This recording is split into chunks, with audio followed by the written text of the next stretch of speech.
کو منعقد ہوا تھا، میں نے 26 جولائی کی تاریخ پڑھنے سے پہلے اس الیکشن کو مسترد کر دیا تھا۔ میں نے دیکھا کہ پورے ملک میں نتیجے تبدیل کر دیے گئے، اور پھر میں نے پورے ملک کی تمام سیاسی جماعتوں کو ایک ہفتے کے اندر ایک پلیٹ فارم پر اکٹھا کیا، اور سب نے بیک آواز کہا کہ الیکشن سر تا سر دھاندلی ہے اور ہم اس کو مسترد کرتے ہیں۔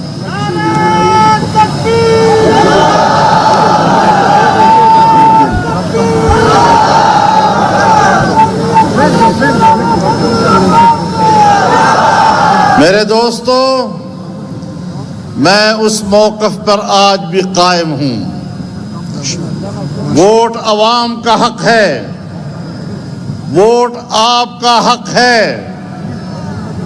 آپ کے حق کو چوری کرنے کا کسی کو حق حاصل نہیں، اور آپ کا حق آپ کو لوٹا کر ہی انشاءاللہ دم لیں گے۔ میرے محترم دوستو، ایک تو ناجائز حکومت، اور اب 3-3.5 سال کا عرصہ گزرنے کے بعد اس کی کارکردگی بھی آپ کے سامنے آ گئی ہے۔ جس نالائقی کا مظاہرہ کیا ہے، جس نااہلی کا مظاہرہ کیا، آج اس نے ملک کو ڈبو دیا ہے۔ اب ذرا خاموش ہے۔ آج ملک کی کشتی ڈبو دی گئی ہے، اور یہ میں نہیں کہہ رہا،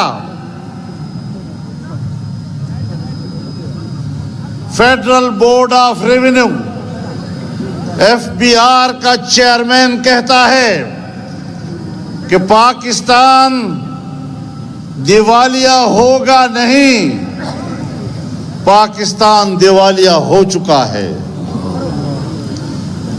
تمہارے گھر کی گواہی ہے، تمہارا پنجاب کا گورنر کہتا ہے کہ IMF نے ہم سے سب کچھ لکھوا دیا ہے، اب پاکستان کی معیشت کا کوئی شعبہ بھی ہمارے ہاتھ میں نہیں ہے، اور سال میں 1 بجٹ آتا ہے، یہاں سال میں 4 بجٹ آتے ہیں، کیونکہ پاکستان کا جعلی وزیر اعظم وہ بڑا ویژن رکھتا ہے اور کہتا ہے ہمارے پاس سال کے 12 موسم ہیں۔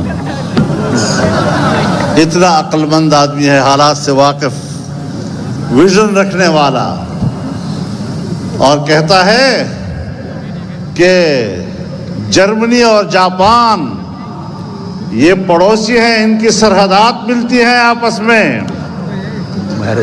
کہاں جرمنی مغربی دنیا میں، اور کہاں جاپان مشرقی دنیا میں، اور جغرافیے سے اتنا واقف ہے کہ کہتا ہے جاپان اور جرمنی کی سرحدیں ملتی ہیں۔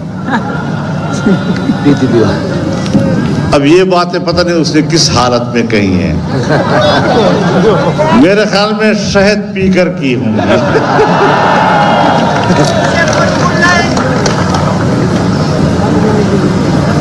اور پھر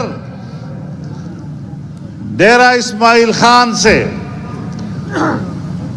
جنہیں جعلی طور پر نمائندگی دی گئی، جب پارلیمنٹ میں اس کی سریلی آواز کو لوگوں نے سنا تو یقین آ گیا کہ یہ آواز دھاندلی سے آ سکتی ہے، عوام کے ووٹ سے نہیں آ سکتی۔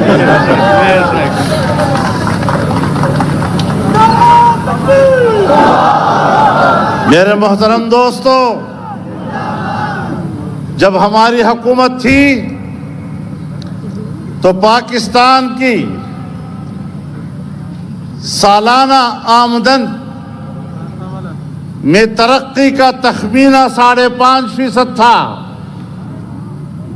اور اگلے سال کے لیے 6.5% کا اندازہ دیا گیا. لیکن جب یہ لوگ آئے جنہوں نے بیج لگائے ہوئے تھے کہ امانت اور دیانت ہمارے اندر ہے، تو پاکستان کی معیشت 0 سے بھی نیچے چلی گئی. پوری دنیا میں آج ہمیں کوئی قرض دینے والا نہیں. کیوں قرض دے گا؟ کہ ہمیں اپنا اسٹیٹ بینک بھی قرض دینے کو تیار نہیں ہے. اور آج ہم نے پاکستان کے اسٹیٹ بینک کو، پاکستان کے مرکزی بینک کو IMF کے سپرد کر دیا ہے. اب پاکستان گورنمنٹ کا اس کے اوپر کوئی کنٹرول نہیں ہے. آج ہمارا اسٹیٹ بینک نہ پاکستان کی پارلیمنٹ کو جواب دہ ہے، نہ پاکستان کی گورنمنٹ کو جواب دہ ہے، نہ پاکستان کے وزیر اعظم کو جواب دہ ہے. اور اگر حکومت کہے بھی کہ مجھے قرضہ چاہیے تو اس کے قرضے کی درخواست کو مسترد کر سکتا ہے. اور میں اس لیے یہ بات پورے یقین اور وثوق سے کہہ رہا ہوں کہ جب تک ہم نے اسٹیٹ بینک کو IMF کے حوالے نہیں کیا تھا، تب بھی جولائی 2019 سے آج تک اسٹیٹ بینک اس حکومت کو 1 روپے کا قرضہ بھی نہیں دیا. اب آپ مجھے بتائیں کہ جس ملک کے زر مبادلہ کے ذخائر 100% قرضوں کے پیسے سے ہوں اور اپنی آمدن کا کوئی حصہ اس میں شامل نہ ہو، اور اپنا بینک 2 سال سے آپ کو قرضہ نہیں دے رہا، اور اب آپ نے اس کو اپنے حال پہ چھوڑ دیا کہ براہ راست IMF سے معاملات طے کرے، وہ آئندہ پاکستان کی حکومت کو کیوں قرضہ دے گا؟ ملک کو قلاش کر دیا گیا ہے. آج مہنگائی کا کیا حال ہو گیا؟ ابھی بھی کہا جا رہا ہے کہ مزید ٹیکس لگاؤ، مزید ٹیکس لگاؤ، اتنے ٹیکس لگاؤ کہ غریب آدمی اپنے بچوں کے لیے بازار سے راشن خریدنے کے قابل نہ رہے. آج پاکستان کا غریب آدمی، اس کے جیب میں اتنی طاقت نہیں ہے کہ وہ اپنے بچوں کے لیے راشن خرید سکے. آج ایک غریب آدمی کے پاس اتنا پیسہ نہیں کہ وہ اپنے بچوں کے لیے دوائی خرید سکے. آج میرے غریب کے جیب میں اتنا پیسہ نہیں کہ وہ اپنے بچوں کے اسکول کے فیس ادا کر سکے. اور بجلی اتنی مہنگی کر دی گئی کہ اگر کم سے کم کمانے والا 15,000 12,000 کمانے والا اگر اس کے گھر کی بجلی کا بل 7 اور 8,000 آ جائے، آپ مجھے بتائیں کہ وہ مہینہ تو کیا 1 ہفتہ کیسے گزارے گا؟ یہ ملک اس لیے بنا تھا کہ اس قسم کے لوگ آ کر قوم پر تجربے کرتے رہیں گے.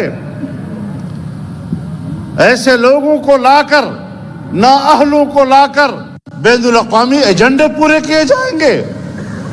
اور قانون سازی کیا ہوئی ہے؟ اس ملک میں اگر قانون سازی ہوئی تو یا تو FATF کے تحت پارلیمنٹ نے قانون سازی کی کہ کس طرح آپ کی ملک کی معیشت کو قبضے میں لیا جائے، کس طرح آپ کے اوپر مزید ٹیکس بڑھائے جائیں. آپ کی معیشت کو تنگ کر دیا جائے، ملک کو آپ اس طرح ڈبوئیں گے، اور جب الیکشن آئے گا تو خزانے سے پیسے آپ کو ملیں گے، اور پھر گلی کوچے میں آپ پیسے بہائیں گے اور کہیں گے میں تو آپ کو پیسے دے رہا ہوں، آپ کی گلی کو پکا کر رہا ہوں، آپ کے گھر میں ٹوٹی لگا رہا ہوں، آپ کے گھر میں میٹر لگا رہا ہوں۔ آپ یہ سیاست کر رہے ہیں کہ ملک ڈوب رہا ہے اور آپ کسی کو کہہ رہے ہیں کہ 1 میٹر سے آپ بچ جائیں گے۔ جب ملک ڈوبے گا تو نہ آپ رہیں گے اور نہ ہم رہیں گے، نہ کوئی رہے گا۔ اس لیے آج میں آپ کے سامنے یہ سوال لے کر آیا ہوں اور یہ پیغام آپ کو دینا چاہتا ہوں کہ جب ملک ڈوب رہا ہے تو آپ نے فیصلہ کرنا ہے کہ پی ٹی آئی کو ووٹ دے کر کیا آپ ملک ڈبونے کے جرم میں ان کے ساتھ شریک ہو رہے ہیں یا نہیں ہونا چاہتے ہیں۔ یہ فیصلہ آپ نے کرنا ہے۔ ملک کو غرق کرنے کے عمل میں کیا آپ ان کے ساتھ شریک ہونا چاہتے ہیں؟ ملک کی کشتی ڈوب رہی ہے، بلکہ ڈوب چکی ہے۔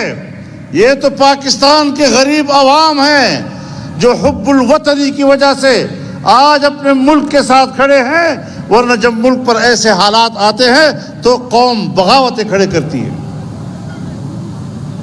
ہم نے انشاءاللہ اس ملک کو بچانا ہے، اللہ کی مدد سے بچانا ہے۔ اس ملک کی بقا کی ہم جنگ لڑ رہے ہیں۔ آج اگر ہم آپ سے ووٹ مانگ رہے ہیں تو اپنی ذات کے لیے نہیں، ملک کے لیے مانگ رہے ہیں۔ ماشاءاللہ ہماری بات کو سمجھنے کی کوشش کریں۔ میرے محترم دوستو، حالت یہ ہے کہ شکایت کرتا ہے، کہتا ہے امریکہ کا نیا صدر جو بائیڈن یہ مجھے فون نہیں کرتا، اور پھر کہتا ہے ہندوستان کا وزیر اعظم میرا فون نہیں اٹھاتا۔ ایک فون کرتا نہیں، دوسرا فون اٹھاتا نہیں۔ ابھی سرکاری دورے پر وزیروں کا لشکر ساتھ لے کر چائنا گیا تو چائنا کی قیادت نے ویڈیو لنک پر اس کے ساتھ ملاقات کی۔ ویڈیو لنک پر ہی بات کرنی تھی تو پاکستان سے نہیں کر سکتے تھے؟ یہ خرچہ کیوں کیا؟ جہاز کیوں لے گئے؟ اور پھر واپس آنے سے انکار کر دیا کہ جب تک آپ مجھے ملیں گے نہیں میں پاکستان واپس نہیں جا سکتا۔ چھوٹے بچے والے سیدھے مکالا ملے ترلے کی تن۔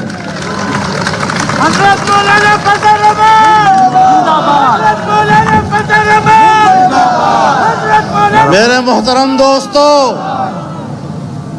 پاک چائنا تعلقات جب امریکہ نے آپ سے ہاتھ اٹھایا، جب یورپ نے آپ سے ہاتھ اٹھایا، جب آئی ایم ایف نے آپ سے ہاتھ اٹھایا، تو چین نے 70 سالہ آپ کے ساتھ وہ دوستی جو ہمالیہ سے بلند، بحر الکاہل سے گہری، شہد سے میٹھی، لوہے سے مضبوط دوستی تھی، اسے معاشی دوستی میں تبدیل کیا، اور پاکستان کے اندر فوری طور پر پہلے قسط میں اس نے $70 ارب پاکستان میں سرمایہ کاری کی۔